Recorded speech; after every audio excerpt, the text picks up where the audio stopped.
Hello दोस्तों, स्वागत करता हूं आपका एक बार फिर से अपने यूट्यूब चैनल आरके क्लासेज में। दोस्तों, एक बहुत ही शानदार क्वेश्चन लेके मैं आया हूं आज इस वीडियो में। यहां पे दोस्तों हम देखने वाले हैं भौतिक विज्ञान कक्षा 12 फिजिक्स सेकेंड की जो न्यूमेरिकल है ऑप्टिकल इंस्ट्रूमेंट का। दोस्तों, इसमें खगोलीय दूरदर्शी है, उससे रिलेटेड जो क्वेश्चन आपके एग्ज़ाम में बन सकते हैं। बहुत ज़्यादा अच्छे क्वेश्चन इससे डिज़ाइन किए जाते हैं और काफ़ी ज़्यादा परेशानी होती है ऐसे सवालों को सॉल्व करने में। लेकिन दोस्तों, अगर इस क्लास को आप लास्ट तक देखते हैं तो इस क्लास को देखने के बाद आप बड़े आसानी से ऐसे सवालों को लगाने में कामयाब हो जाएंगे। ठीक है, तो कुछ बेसिक कॉन्सेप्ट के विषय में यहाँ पे बात करेंगे, जिससे कि एक सवाल सॉल्व होने के बाद आपके कई सवाल आसानी से सॉल्व हो सकें। ठीक है, तो पहले सवाल को पढ़ते हैं, क्या दिया गया है। देखिए, एक खगोलीय दूरदर्शी के अभिदृश्यक की फोकस दूरी 1.0 मीटर है, ऐसा कहा गया है। ठीक है, यदि दूरदर्शी की आवर्धन क्षमता 20 हो तो उपनेत्र की फोकस दूरी तथा श्रांत नेत्र के लिए दूरदर्शी की लंबाई ज्ञात कीजिए, ऐसा आपके प्रश्न में कहा गया है। ठीक है, सबसे पहले हमको ध्यान देना होगा ऐसे प्रश्नों में कि न्यूमेरिकल जो आपका दिया गया है वो कौन से इंस्ट्रूमेंट के लिए दिया गया है। आप लोगों को पता होगा, इंटर में आप हैं तो इंटर में मैं आपको बताना चाहूँगा कि 3 टाइप के आपके पास इंस्ट्रूमेंट अवेलेबल हैं। एक आपका है माइक्रोस्कोप, 2 आपके टेलीस्कोप हैं। ठीक है, एक खगोलीय दूरदर्शी है, एक परावर्ती यानी रिफ्लेक्टिंग दूरदर्शी है। ठीक है, तो 3 इंस्ट्रूमेंट आपके पास हैं। 3 में से दोस्तों यहाँ हमको सबसे पहले देखना होता है कि कौन सा इंस्ट्रूमेंट दिया गया है। तो जैसा यहाँ पे कहा गया है खगोलीय दूरदर्शी, तो खगोलीय दूरदर्शी दिया गया है, तो इस पे हम ध्यान देंगे। इसमें दोस्तों 2 टाइप के आपके इमेज बनते हैं, वो आपका ध्यान देना है। ठीक है, एक श्रांत नेत्र के लिए होता है जिसको अनंत पर प्रतिबिंब बनता है, जिसमें एक स्पष्ट दृष्टि की न्यूनतम दूरी 25 सेमी पर बनता है।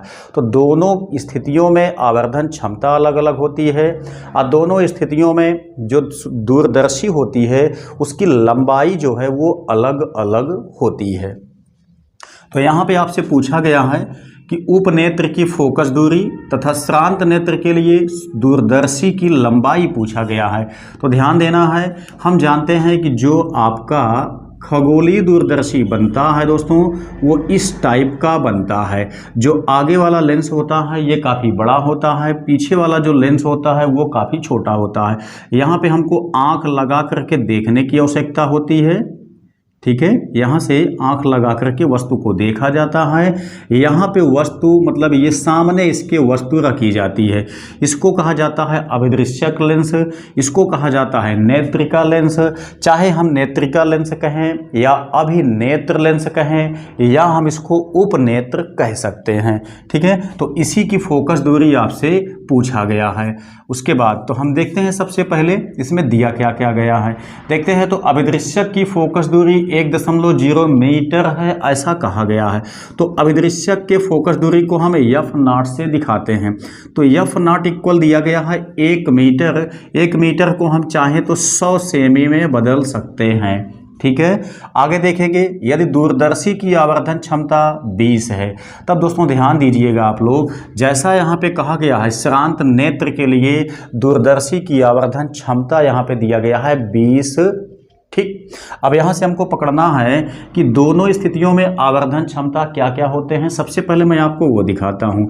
देखिए, जब प्रतिबिंब स्पष्ट दृष्टि की न्यूनतम दूरी पर बनता है,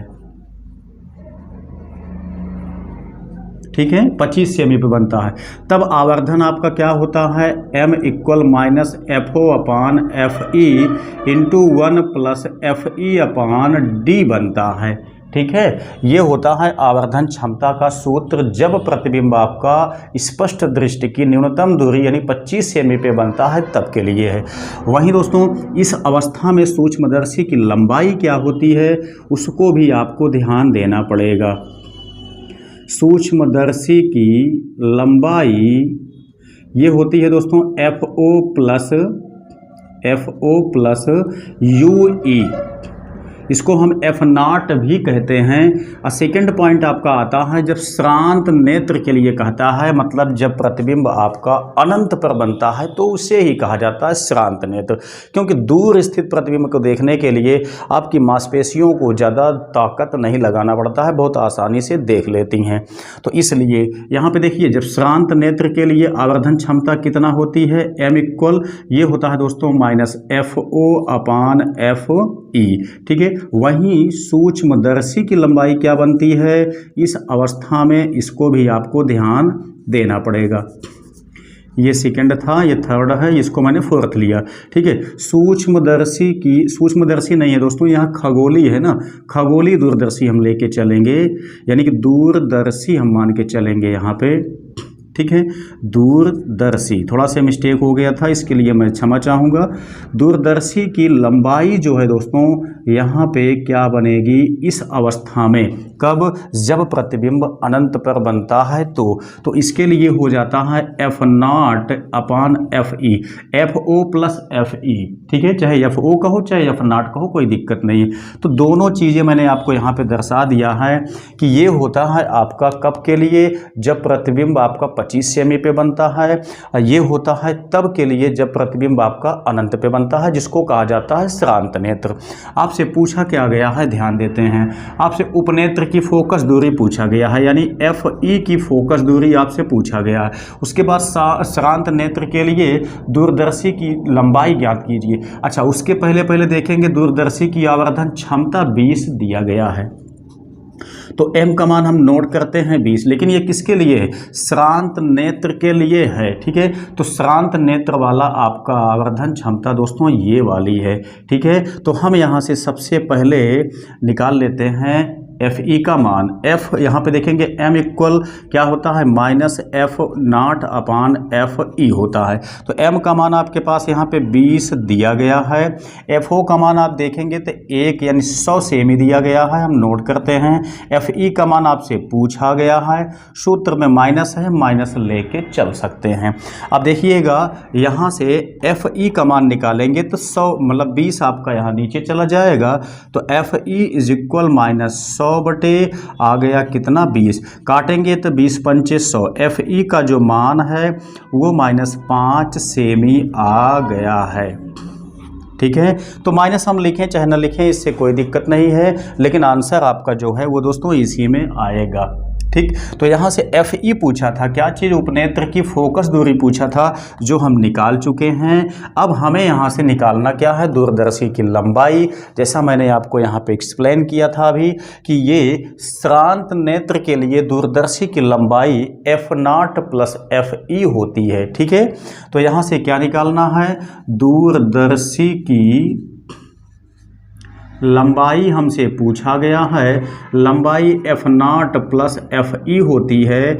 F0 का मान देखेंगे तो यहाँ पे 100 सेमी है, FE का मान अभी यहाँ पे निकल के आया था 5 सेमी, ठीक है। तो हम 5 ले लेते हैं, तो यहाँ टोटली आपका हो गया 105 सेमी। तो दोस्तों यहाँ पे आप देख सकते हैं कि सूक्ष्मदर्शी दूरदर्शी की जो लंबाई है वो 105 सेमी आई है।